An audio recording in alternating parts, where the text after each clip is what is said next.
what did Jezebel say to Elijah? I'm going to kill you. And after this, Elijah, the great prophet, he was afraid for his life, and he ran away into a cave. He forgot about who he was.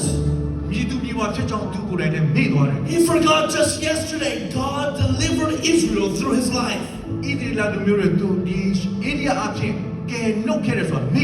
How forgetful we are as people.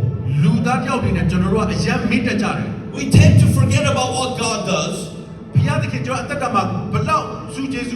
We forget about who he is. And we only focus on what's in front of us. This is called divine vision. But when there's fear and distraction, it causes us to lose our vision. Today, God is going to break off the spirit of Jezebel. And you will see your future again.